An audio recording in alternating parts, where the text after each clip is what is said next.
सत चैतन्य। ना मैं जानो पूजा बंदगी, ना मैं जानो कथा कीर्तन,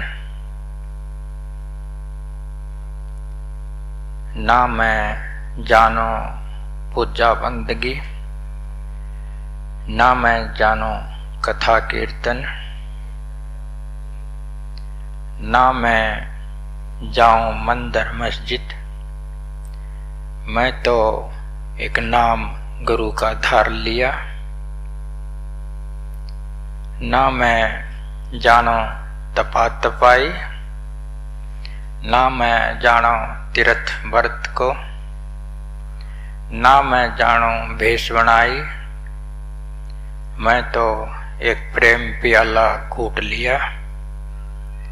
ना मैं जानो रिझा रिझाई, ना मैं जानो मन चतुराई। सत्संग जाऊं करूं सेवाई, मैं तो नाव ध्यान की बैठ लिया। न मैं जानो मता मताई, न मैं जानो धर्म धर्माई, ना मैं जानो वेद विद्याई। मैं तो वह सचेतन धार लिया। मैं तो वचन गुरु का मान लिया। मैं तो संग मना का त्याग दिया। इसमें सारी बात आ जाती है एक सत्संगी के लिए। अगर कोई इन बातों से बाहर जाता है वो सफल नहीं हो सकता साधना में। वो कहीं कहीं जाता रहेगा, कुछ कुछ करता रहेगा, वो एक मुख ना हो सकेगा। उसकी ऊर्जा, उसका विचार, उसका मन आत्मा की ओर गति नहीं कर सकेगा, बाहर बहेगा। जैसे एक नदी होती है, उस नदी में बहुत सारी मोरियां लगी हुई होती हैं जिनमें से पानी निकलता है। तो धीरे धीरे वो नदी है वो एक दिन समाप्त हो जाती है, उसका बहाव खत्म हो जाता है। क्योंकि उसमें मोरियां बहुत लगी हैं, पानी निकल रहा है उसका। धीरे धीरे सारा पानी निकल जाता है और नदी का प्रवाह रुक जाता है।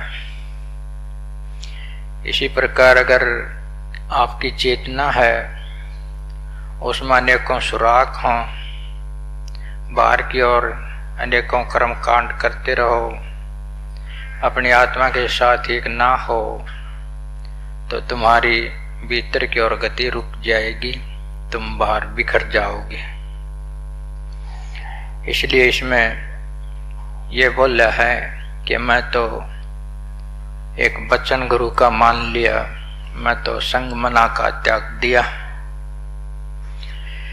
बस गुरु का वचन तुम मान लो और मन का संग त्याग दो,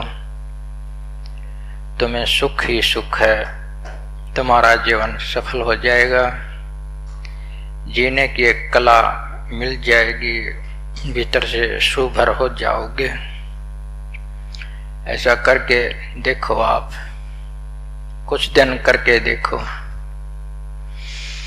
अपनी मोरियां बंद करके देखो, अपने सुराख बंद करके देखो, बाहर कहीं कहीं भटकना छोड़ के देखो। सत्संग का अर्थ क्या है? आत्म योग। सत्संग का अर्थ है आत्म योग, आत्मा से योग, अपनी आत्मा से योग, खुद की अंतरात्मा से जुड़ाव, अपने से एकता, आत्मा के हुक्म का पालन करना। जो आत्मा स्पर्श करती है जो तुमको महसूस होता है वो अंतर्वाणी है। आत्मा के स्पर्श का, उसके अंतर्वाणी का पालन करो, अनुसरण करो, यानी खुद का अनुसरण करो तो यह आत्म योग हो जाएगा, आत्मा का अनुसरण हो जाएगा। तुम आत्मा की शरण में चले जाओगे।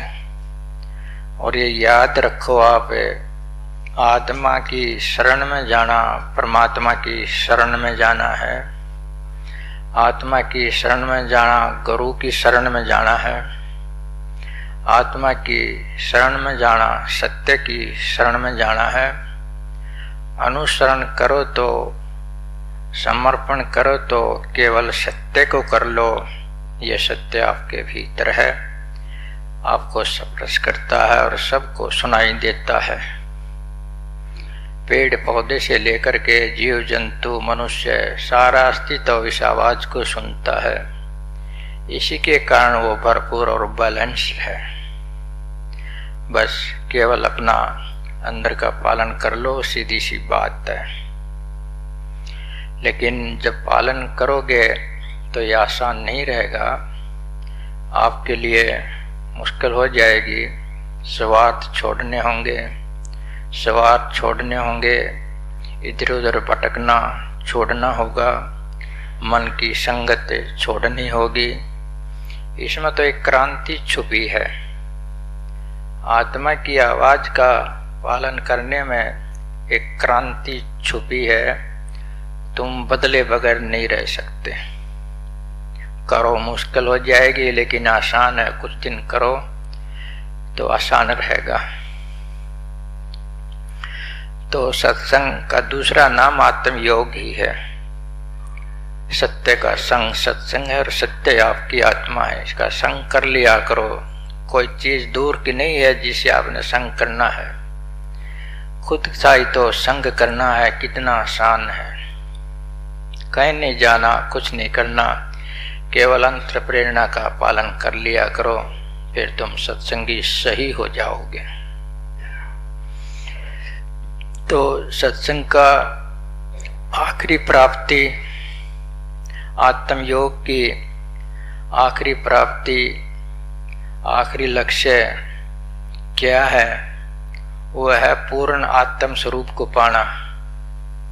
पूर्ण आत्म स्वरूप को पाना। मैं केवल स्वरूप को पाना नहीं कर रहा, मैं पूर्ण स्वरूप को पाने की बात कर रहा हूं।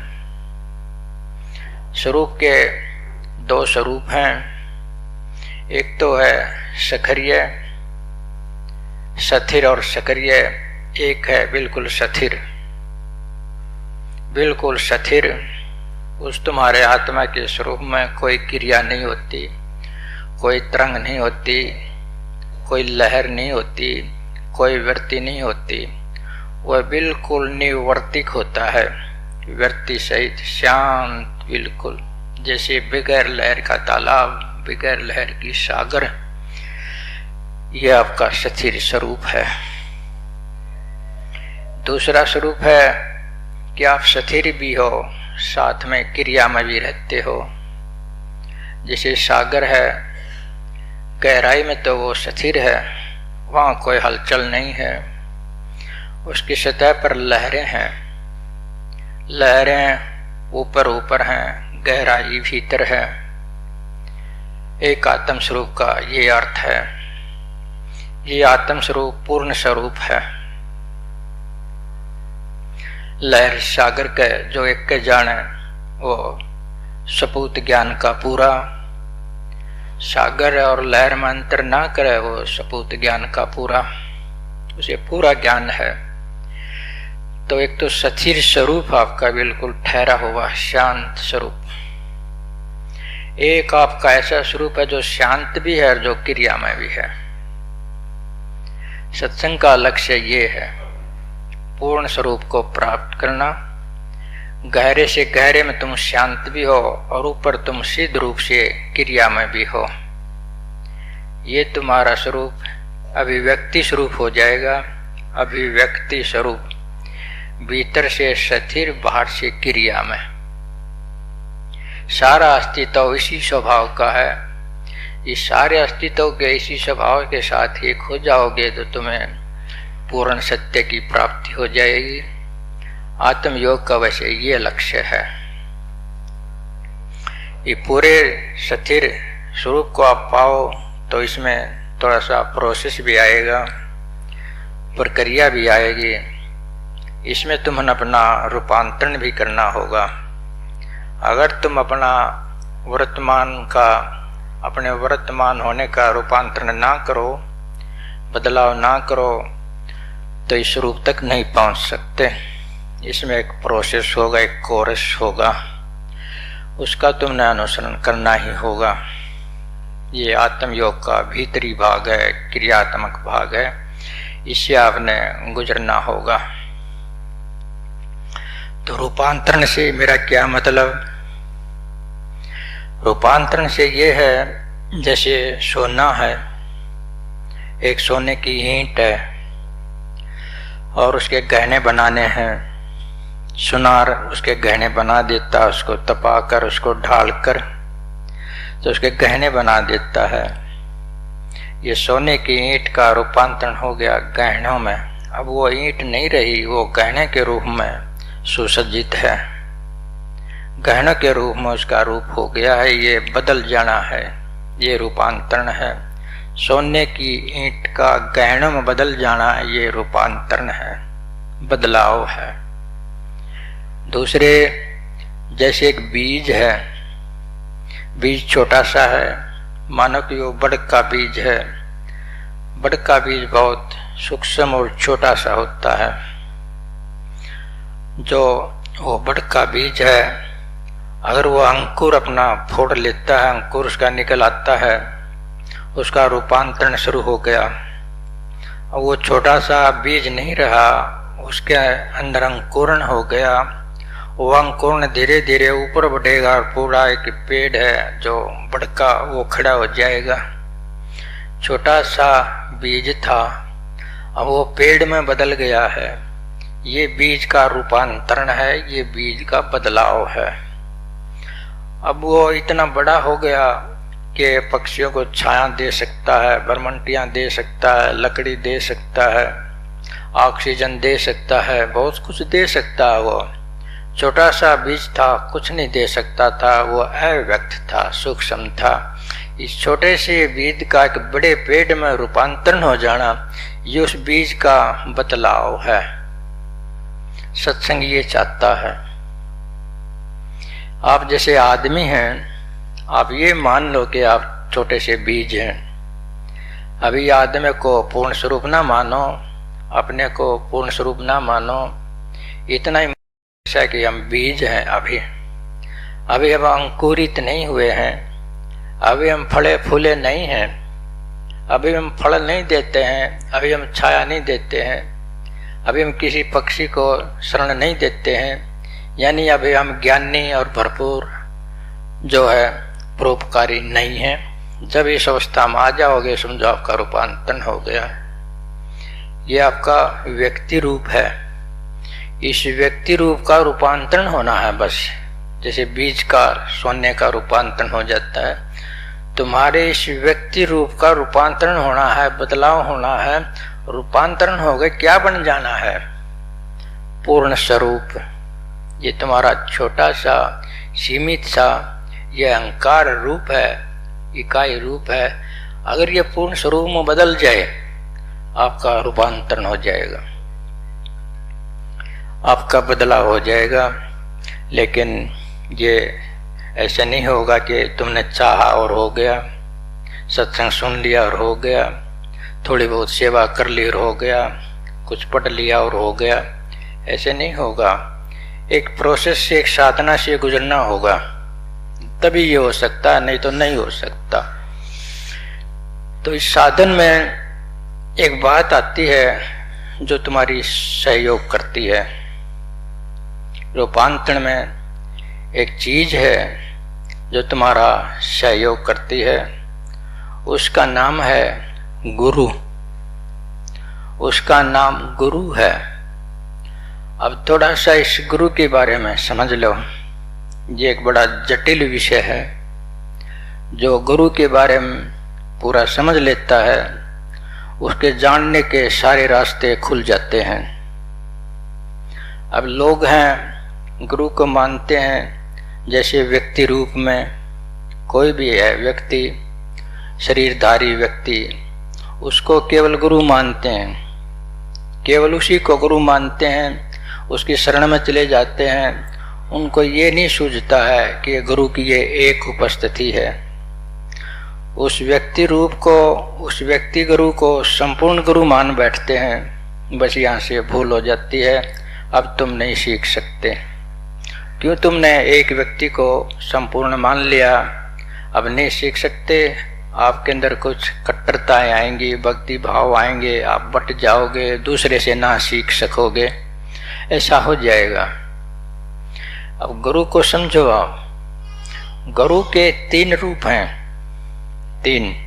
ध्यान से मैं कई बार बताता हूं, ये सुनना। गुरु के 3 रूप हैं। गुरु सीमित नहीं है, वो एक देह में सीमित नहीं है। गुरु सर्वत्र है और सर्वव्यापक है। अगर उस दिन आप समझ जाओगे ये, तो तुम्हें स्वतंत्र हो जाओगे ज्ञान पाने के लिए। एक तो गुरु का रूप है व्यक्ति गुरु।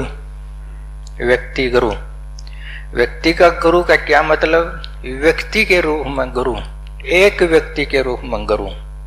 जैसे मैं कहूं कि मैं अपने लिए कहूं कि मैं तुम्हें शिक्षा देता हूं, तो मेरे को आप व्यक्ति के रूप में गुरु कह सकते हो, सिर्फ एक व्यक्ति के रूप में गुरु। अब ये व्यक्ति के रूप में जो गुरु है, अगर ये आत्मानुसरण करता है, अगर ये व्यक्ति के रूप में गुरु है, अगर ये आत्मानुसरण करता है, अगर उसका ज्ञान आत्म अनुसरण के कारण है, या उसने आत्म शरण करने वाले गुरु का पालन किया है, तो उस गुरु से सहायता तुम ले सकते हो। व्यक्ति गुरु की बातें बताता हूँ। गुरु का एक रूप है। यदि वो व्यक्ति गुरु आत्म योगी है, अगर वो आत्म गुरु का पालन करता अपने अंतरात्मा का, या किसी ऐसे गुरु का उसने अनुसरण लिया है कि जो आत्म गुरु हो, जो आत्म गुरु का अनुसरण करता हो, उसकी तुम सहायता ले सकते हो अगर जरूरत हो। लेकिन शर्त नहीं है कि तुमने लेनी ही चाहिए, शर्त बिल्कुल नहीं है। अगर तुम्हें जरूरत पड़े तो ले लेनी चाहिए, जरूरत नहीं पड़े तो नहीं लेनी चाहिए। लेकिन जिनको जरूरत ना पड़े, ऐसा कोई कोई विरला होता है, 99% को जरूरत पड़ती है, नरम होकर के प्रेम से सहायता ले लेनी चाहिए। यदि वो आत्म गुरु को मानता है, यदि आत्मा का अपने का अनुसरण करता है, अगर वो किसी गुरुवादी गुरु का अनुसरण नहीं करता हो या गुरुवादी नहीं हो तो ठीक है। अगर वो गुरुवादी है तो उसकी शरण में कभी मत जाओ, उसका बिल्कुल भी जो है सहयोग मत लो, वो तुम्हें डुबो देगा। गुरुवादी गुरु डुबो देते हैं। उनकी एक ही पहचान है, वो कहते हैं कि गुरु के बगैर ज्ञान कैसे भी संभव नहीं है। ये कसौटी है उनको पहचानने की, और वो अपने को परमात्मा से बड़ा बताते हैं और खुद की भक्ति करवाते हैं। ये गुरुवाद की निशानी है। अगर कहीं व्यक्ति गुरु ऐसा है, उसकी शरण में कतई ना जाओ, चले गए तो निकल आओ, भला होगा तुम्हारा। और जो आत्म गुरु को मानने वाला गुरु है, उसकी भी ये कसौटी है। अगर वो आत्म गुरु का पालन करता है तो ठीक है, अगर नहीं करता है तो वो ठीक नहीं है, वो आत्म गुरु नहीं है। उसका कुछ सहायता तुम ले सकते हो। अब एक और बात आती है कि आत्म गुरु, जो व्यक्ति गुरु के बारे में मैंने बताया, दूसरा आता है आत्म गुरु। व्यक्ति गुरु तो बाहरी गुरु था, अगर ये आत्म गुरु हो, इसकी भी सहायता ले लो। अगर ये आत्म का पालन करता हो तो इसकी भी सहायता ले लो। व्यक्ति गुरु दिया आत्मा का पालन करता हो तो उसकी सहायता ले लो। लेकिन एक और गुरु आपके भीतर, अंतर गुरु, इसको मैं आत्म गुरु बोल देता हूं। आत्म गुरु आपकी आत्मा के रूप में गुरु, ये आपका मूल गुरु है, ये आपका सदा मौजूद गुरु है। ये कितना भी दूर नहीं है आपसे, हर परिस्थिति का ये आपका गुरु है, हर कठिनाई का ये आपका गुरु है, जो आपका आत्म गुरु है। कहते ना हौस आय का हथियार, तो समस्याएं हल हो जाती हैं। जब भी हौस आ जाए तो सुरक्षा हो जाती है। हौस तो तब आएगा जब तुम हौस वाले के साथ होगे, आत्मा के साथ होगे।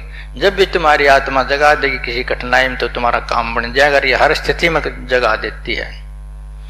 कई बार मैं एक उदाहरण देता हूं इसके लिए कि जैसे एक आदमी पेड़ पर बैठा है, वो पेड़ की जो जिस डाल पर बैठा है वो डाल टूट जाती है तो वो गिरने लगता है। अचानक वो दूसरे डाल को पकड़ लेता है और वो बच जाता है। जैसे तुम एक पेड़ के डाल पर बैठे हो, डाल टूट जाती है और तुम बचने की कोशिश करते हो तो अचानक दूसरा डाल पकड़ लेते हो, गिरने से बच जाते हो, तुम्हारा बचाव हो जाता है। अब यहाँ देखो, आपको किसने प्रेरित किया है दूसरा डाल पकड़ने के लिए? क्या किसी व्यक्ति गुरु ने किया है, या किसी अलौकिक परमात्मा ने किया है, या किसी पड़ोसी ने किया है? किसी ने नहीं किया प्रेरित दूसरा डाल पकड़ने के लिए। तुम्हारे अंदर तुम्हारा एक हौस स्वरूप है, उस हौस स्वरूप ने तुमको गाइड कर दिया कि साइड में डाला, उसको पकड़ लो, बच जाओगे। तुरंत बगैर सोचे पकड़ लेते हो। तो ये तुम्हारा आत्म गुरु है जिसने तुमको बचा लिया। इस आत्म गुरु में लोगों का विश्वास नहीं है, केवल व्यक्ति गुरु में है। उसको भी पहचानते नहीं है कि ये सही में है कि नहीं है। तो मेरा कहने का मतलब दूसरा रूप हो गया आत्म गुरु का, आपके भीतर के गुरु का। एक रूप मैंने बता दिया व्यक्ति गुरु जो आपसे बाहर है, एक मैंने बता दिया आत्म गुरु जो आपके भीतर है। गुरु आपके भीतर भी है, गुरु आपके बाहर भी है। समझते हो ना? बाहर तब है यदि वो गुरु अपनी आत्मा का अनुसरण करता है। अगर वो आत्मा का सुनना नहीं करता, बाहर गुरु नहीं है, वो व्यक्ति है, एक साधारण मंत्री ठग लेने वाला। बाहर गुरु जब ही है जब वो भी आत्म योगी है। एक तो आपके भीतर गुरु, एक बाहर गुरु, दोनों तरफ गुरु है, बीच में आप हो। कितनी सुविधा है गुरु की। लेकिन कई लोग कहते हैं कि ये गुरु का खंडन करता है। अगर इस तरह से गुरु का खंडन होता हो तो होता हो। मैं तो गुरु को व्यापकता दे रहा हूं, उसके एक शरीर से बाहर निकाल रहा हूं, सर्वत्र मौजूदगी बता रहा हूं। तो अब एक और है तीसरा स्वरूप गुरु का, वो है टोटल गुरु, अस्तित्व गुरु। अस्तित्व गुरु, टोटल गुरु, यानी सब कुछ के रूप में जो अस्तित्व है वो अभी आपका गुरु है। व्यक्ति गुरु है वो भी उसी में है, आत्म गुरु है वो भी उसी में है, सब प्रकृति भी उसी के अंदर है, सूक्ष्म प्रकृति भी उसी के अंदर है। इस प्रकृति के अंदर जो चैतन्य स्वरूप है वो भी उसी के अंदर है। टोटल चेतन अस्तित्व जो है वो भी गुरु है, सब मौजूदगी उसी है। आपके आत्म गुरु की मौजूदगी भी उसी की मौजूदगी है, व्यक्ति गुरु की मौजूदगी भी उसकी मौजूदगी है, सब प्रकृति है ये भी उसी की मौजूदगी है, इसके भीतर जो अंतरात्मा ये भी उसी की मौजूदगी है। टोटल गुरु, अस्तित्व गुरु। जब ये आपको बोध हो जाएगा गुरु का तो आप फ्री हो जाओगे। जानने के लिए एक दिन पूर्ण जरूर हो जाओगे, क्योंकि आपका द्वैत खत्म हो जाएगा। जहां से जानोगे जान लोगे, जहां से जान लो वहीं गुरु है। तो इसके कुछ एग्जाम्पल मैं दूं आपको। एकलव्य का देता हूं कि एकलव्य गुरु द्रोणाचार्य के पास गया और उसने धनुष विद्या सीखने की इच्छा जाहिर की, लेकिन द्रोणाचार्य ने उसे मना कर दिया कि मैं तो राजकुमारों का गुरु हूँ, इस तरह से भील लोगों का मैं गुरु नहीं हूँ। तो गुरु नहीं होता यहाँ जहाँ पक्षपात आ जाता है कि इसको सिखाना और इसको नहीं सिखाना। गुरु तो समान होता है सबके लिए। लेकिन मना कर दिया। मना कर दिया तो जिसको जिज्ञासा होती है जानने की, कुछ पाने की, उसको कौन रोक सकता है? वो तो पा ही लेता है। उसने जा करके क्या किया कि अपना एक मिट्टी की मूर्ति बना ली गुरु द्रोणाचार्य की, उसको साइड में रख के धनुष विद्या सीखना शुरू कर दिया। और एक दिन बहुत माहिर हो गया धनुष विद्या में। एक दिन द्रोणाचार्य और उनके शिष्य अर्जुन सहित जंगल में जा रहे थे। उन्होंने एक कुत्ते को देखा। कुत्ते का मुख बाणों से भरा हुआ था। बाणों से क्यों भर गया था कि एक लव्य जो अभ्यास कर रहा था उसने उस कुत्ते के मुख में बाण भर दिए। शब्द भेदी बाण उसने सीख लिया। कुत्ते को चोट भी नहीं लगने दी, उसका मुख भी भर दिया। इतनी कुशलता कहां से आ गई? द्रोणाचार्य ने तो सिखाया नहीं। मिट्टी का बनाया था, उसने भी कुछ नहीं सिखाया। वो तो जैसा एक मिट्टी का गुरु द्रोणाचार्य में वो तो एक बहाना था, बाहर रख लिया। उसके भाव ने कहा कि गुरु तो बना लेगा, नहीं माना तो मिट्टी का बना ले।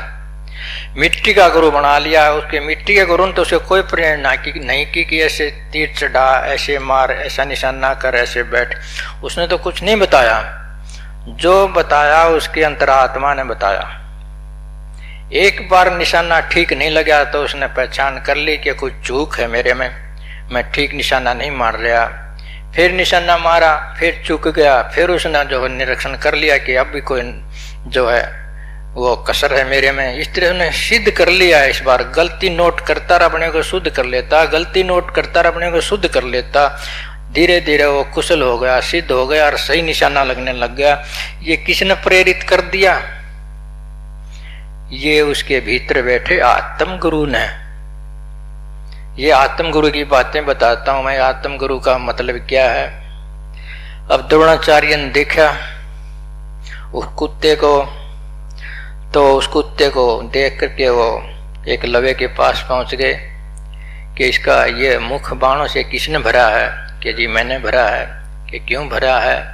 कि मैं अभ्यास करता था, ये विघन डालता था, मैंने इसका मुख भर दिया, इसका जो भौंकना बंद कर दिया। तो द्रोणाचार्य चौंक गया। ये तो अर्जुन से भी श्रेष्ठ है, अर्जुन से भी श्रेष्ठ है। अर्जुन के पास भी ये विद्या नहीं है कि ऐसा कर सके। तो उसने पूछ लिया कि तुम्हारा गुरु कौन है? उसने कहा कि आप हो मेरे। तो कि मैंने तो आपसे मना कर दिया था, कि मैंने तो आपकी मूर्ति बना ली थी, मूर्ति के पास बैठ के मैंने अपनी ये शिक्षा सीख ली, तो मेरे को गुरु मानता है? कि लगे हाँ जी मानता हूँ। कि गुरु दक्षिणा दे? कि ले लो। उसने दाएं हाथ का अंगूठा मांग लिया। ये उस गुरु की बातें बताता हूं जो आत्म गुरु नहीं है। वो चेलों का नुकसान करता है, वो गुरुवादी होता है। उन अर्जुन का पक्ष किया और एक तरह से एक लोहे का अंगूठा मांग लिया कि धनुष विद्या नष्ट हो जाए। ये क्यों मांग लिया? कि लोग अपने आप ना सीखने लग जाएं। इसका मतलब ये था कि ऐसा ना हो कि गुरु के बगैर कुछ लोग सीखने लग जाएं और आत्म सिद्ध हो जाएं। किसी बात को नष्ट कर दे कि आगे कोई ऐसे साहस ना करे ऐसे सीखने का। इसलिए उसका नुकसान कर दिया और अर्जुन से घटिया रखने के लिए कर दिया। इस बात को समझ गए आप? बाहर चुनाव करो तो गुरु का उसका करो जो आत्म अनुसरण करता है।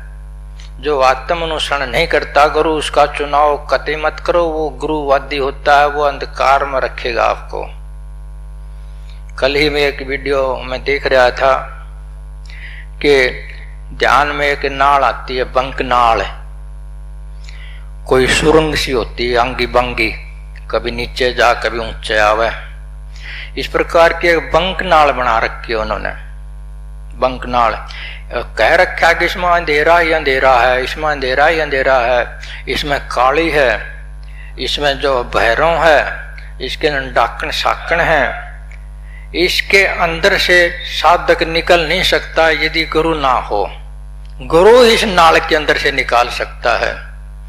अब साधना तो ध्यान तो हमने भी किया है, ऐसी नाल कोई नहीं होती। ये प्रतीक है, ये गुरुवाद के प्रतीक है, भकाने के प्रतीक है कि गुरु पर आश्रित हो जाए। मनाना ही पड़ेगा क्योंकि बंक नाल पास नहीं की जा सकती।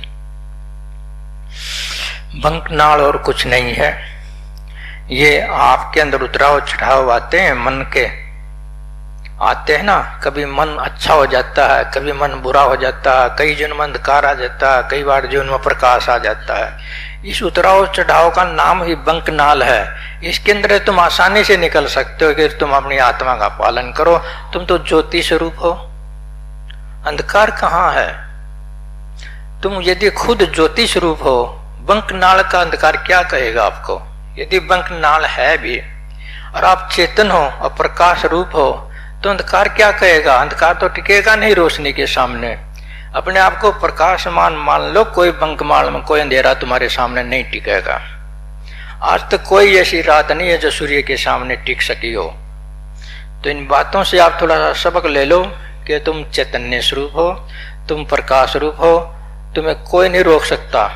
जी जो तुम आत्म योग करते हो, आत्म योग नहीं करते हो तो तुम खुद ही अपने आप को रोक लोगे, दूसरे की जरूरत नहीं है।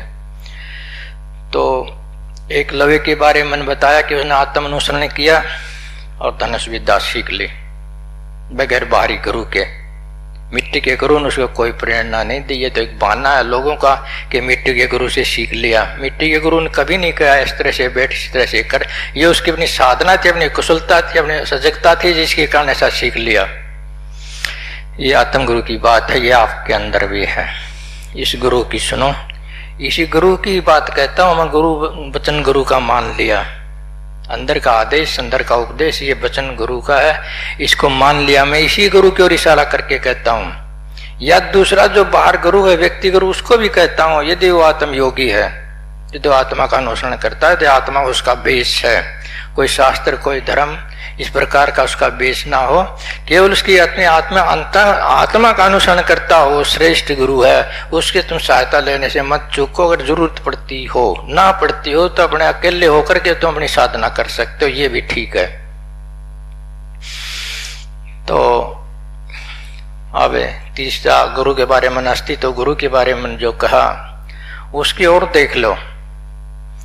एक दत्तात्रेय हुआ है, उसको भगवान दत्तात्रेय कहते हैं। दत्तात्रेय वो शिव जी का, ब्रह्मा का, विष्णु का इकट्ठा रूप है। उसको 3 सर दिखा रखे हैं दत्तात्रेय के। एक राजा ने दत्तात्रेय से पूछा कि आपका गुरु कौन है? अब दत्तात्रेय ने कहा कि कोई व्यक्ति गुरु तो मेरा है नहीं, कोई ऐसा व्यक्ति नहीं है जिसका मैंने गुरु बनाया हो, लेकिन फिर भी मेरा गुरु है। कि कौन सा गुरु है? कि सबसे पहले तो मेरा आत्म गुरु है, सबसे तो पहले मेरा आत्म गुरु है, यही मूल और श्रेष्ठ गुरु है। फिर उन्होंने अगली बात कही कि ये भी नहीं है मेरा कि केवल मेरा इसी पर आधार हो, मेरा गुरु बाहर भी है, वो अस्तित्व के रूप में है, जीव जंतु के रूप में है, पेड़ पौधों के रूप में है। तो कहने लगा वो कैसे है? उसने बताया कि मेरे 24 गुरु हैं। दत्तात्रेय ने कहा कि मेरे 24 गुरु हैं। एवं 24 गुरु के नाम मैं कैसे बताऊं? 24 गुरु के नाम तो बहुत ज्यादा हो गए। अब जो 24 गुरु से शिक्षा ले वो कैसे पार होगा? लेकिन हमारी आध्यात्म तो कह रहा है कि चाहे तुम गुरु बना लो, ढीम डले को बना लो, लेकिन दूसरा गुरु ना बनाओ। कैसा अंधियारा है इस रास्ते में। जब कल अगले गुरु की जरूरत पड़ती है तो गुरु बना लेना चाहिए, समझते ना। किसी एक गुरु के पास शिक्षा पूरी ना हो तो दूसरे से ले लेना चाहिए। ये तो भौतिक शिक्षा में भी आता है, पहली का शिक्षक कैसा है, दूसरी का कैसा है, एमए का कैसा है। ये तो शिक्षक तो बदलते रहते हैं, लेकिन आत्म में क्या बिजली पड़ गई कि एक के पास जाकर दूसरे से नहीं सीखना चाहिए। उसने तो 24 बना लिए। अब 24 के नाम मैं बताऊं आपको, ये रहा मैं लिख के लाया था, इतना लंबा चौड़ा फर रहा है ये। पहला गुरु है पृथ्वी, धरती। दूसरा गुरु है जल। तीसरा गुरु है अग्नि। चौथा है वायु। 5वां है आकाश। 6वां है सूर्य। 7वां है चंद्रमा। 8वां है समुद्र। और 9वां है सर्प, सांप। 9वां सांप है। और भाई 10वां है ये अजगर।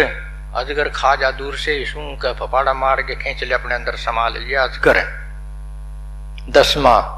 अब 11वां है कपोल। कपोल कोई पक्षी होता है। अब 12वां है पतंगा। ये पतंगे रात में चसते हैं ना, घूमते इधर उधर, पतंगा। एक 13वां है मछली। और 14वां है हिरण। और 15वां है हाथी। 16वां है मधुमक्खी। 17वां है शुद्ध ये के शहद निकालने वाला, और 18वां है कुरर पक्षी होता, कोई कुरर पक्षी।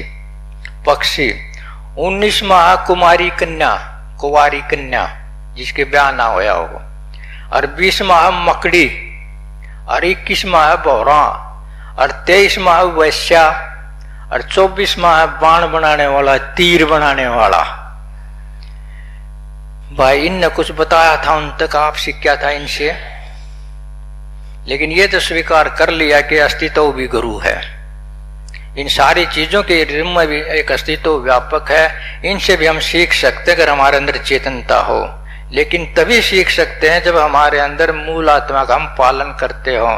किसी हिरण ने तो नहीं बताया कि मेरे अंदर ये गुण है, ये धारण कर ले। किसी पृथ्वी ने तो नहीं बताया कि मेरे अंदर ये गुण है तो धारण कर ले। उसने आप जजमेंट किया कि पृथ्वी के अंदर कौन सा गुण है, कौन सा मुझे धारण करना चाहिए। ये तो उसकी अपनी चेतनता है परखने की। ये किसी पृथ्वी नहीं बताया कि ये कर ले वो ना करे, ये उसकी अपनी चेतनता है। ये अपनी चेतनता का क्या नाम है? ये है आत्म गुरु। सीखा तो फिर भी आत्म गुरु से है, लेकिन बाहर बता दिया फिर भी अस्तित्व में गुरु ही गुरु है। जहां से तुम सीख लेते हो इसका मतलब वही गुरु है। जहां से तुम सीख लेते हो वही गुरु है।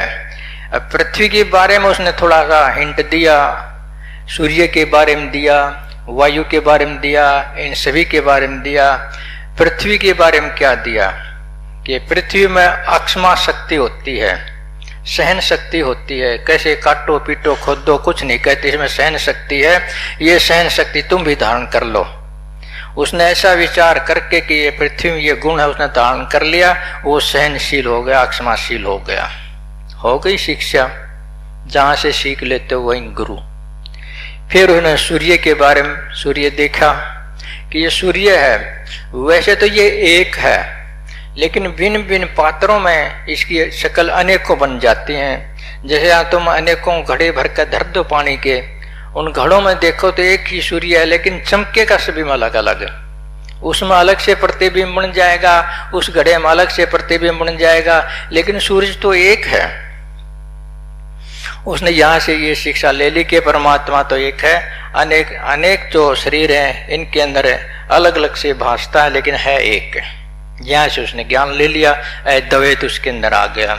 या अद्वैत की शिक्षा सूरज से ले ली। वायु से क्या ले ली कि जो हवा है ये सबको जीवन देती है, फिर भी अलग रहती है, सबको स्पर्श करती है, फिर भी अलग रहती है, तटस्थ रहती है, किसी में लिप्त नहीं हो जाती। कि किसी में लिप्त हो जाती हो कि किसी को खास मोह हो जाता हो, हवा को हो जाता है क्या किसी से खास मोह? सबको जीवन देती है, सबको स्पर्श देती है, आगे बढ़ जाती है, बढ़ती जाती है, हमेशा शुद्ध और पवित्र रहती है, दूसरों को शुद्ध करती है, पवित्र करती है।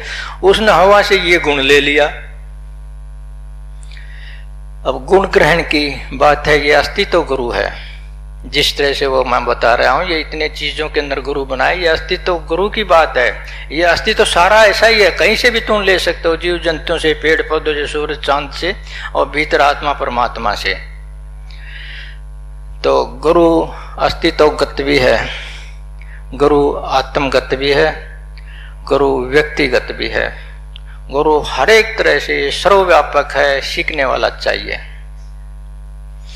ऐसा कब सीख सकते हो? जब तुम खुद स्वयं चेतन हो।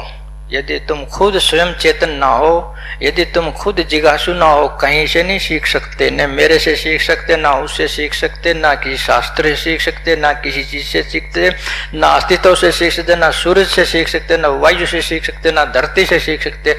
तुम सीख ही नहीं सकते। चेतन होना जरूरी है, जागृत होना जरूरी है।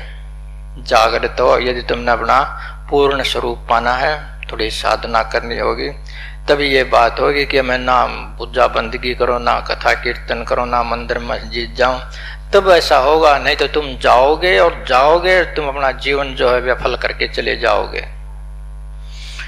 तो ये 2-3 स्वरूप मैंने गुरु के बता दिए। ऐसी जहां से तुम्हारी जरूरत पूरी होती हो तो उस जरूरत को पूरी कर लिया करो। गुरु सर्वत्र है, जिज्ञासु भी सर्वत्र हो जाओ। जिज्ञासु भी सर्वत्र होने की जरूरत है। एक ही जगह जिज्ञासु मत हो जाओ कि केवल इनके पास जाना यहीं से सीखना है, उनके पास नहीं जाना वहीं से नहीं सीखना। जहां से भी तुमको सीखने के मिल जाए तुम्हारे आत्म विकास के लिए सीख लो, जान लो, द्वैत खत्म हो जाएगा, नर्म हो जाओगे, तुम्हारी पात्रता बढ़ जाएगी, तुम ऐसे शीशे हो जाओगे जैसे आकाश, व्यापक आकाश। बहुत कुछ आ जाएगा आपके अंदर। और सीधे सरल बातों में आपको बताऊं कि गुरु का क्या मतलब है।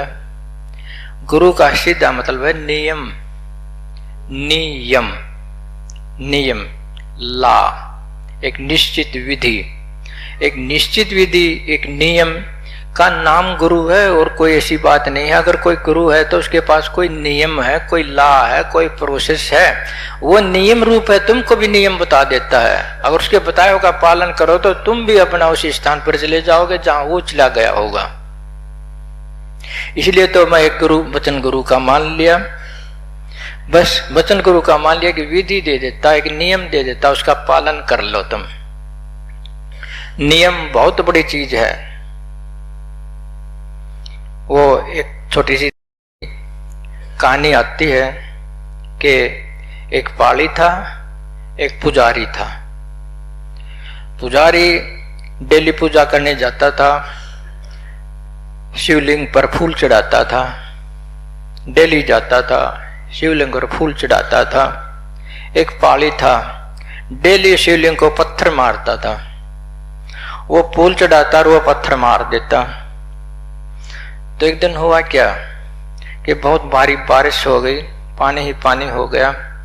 पुजारी उस दिन फूल चढ़ाने ना गया, जो उसका नियम था डेली का वो भंग कर दिया उसने, उस दिन नहीं चढ़ाने गया। आज शिवलिंग है बगैर फूल के रह गया बेचारा। तो उसने दूसरा जो पाली था वो हिम्मती था, उन्होंने तो कसी कमर बनाया, चोटिया अपना बोरी का और निकल गया बारिश में, उठा पत्थर बेल्ट मारा उसको, शिव जी प्रकट हो गए।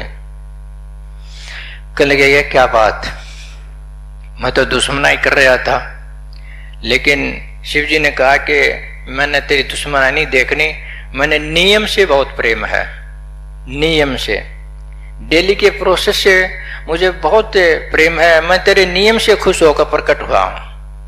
अब देख लो इतनी कीमत है। अगर उल्टे तरह से नियम करने से भी इस प्रकार हो जाता है तो उल्टे करने से क्या होगा। उल्टे कर लिया करो, नियम ने ना छोड़ा करो। गुरु ने आपको नाम दे दिया सुमरण के लिए, सुमरण को नियम बना लो। ध्यान दे दिया, ध्यान को नियम बना लो। समझते हो ना। सेवा दे दी, सेवा को नियम बना लो। अगर ये कह दिया कि शराब मत पियो, मत पियो। अगर ये कह दिया कि मांस मिट्टी मत खाओ, मत खाओ। ये कह दिया कि नेक कमाई करो, नेक कमाई करो। कुछ भी कहे गुरु, उसके वचन को धारण कर लो तुमने, और कुछ करने की जरूरत नहीं। इसलिए ये कह दिया कि मैंने तो संग मना का छोड़ दिया।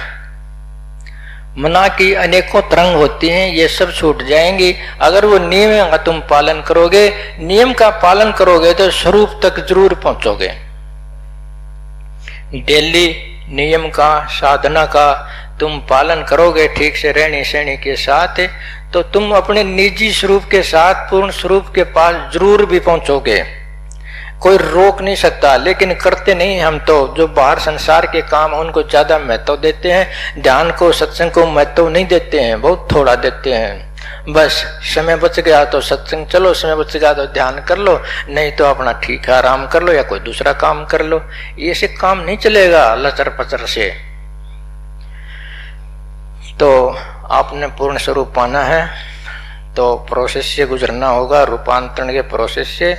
इसने थोड़ा सा पालन करना होगा। चाहे तो तुम अपने अंदर के गुरु का पालन कर लो, चाहे बाहर के गुरु का पालन कर लो, चाहे सर्वव्यापक गुरु का पालन कर लो, कहीं भी कर लो, तुम नियम का पालन करना ही होगा।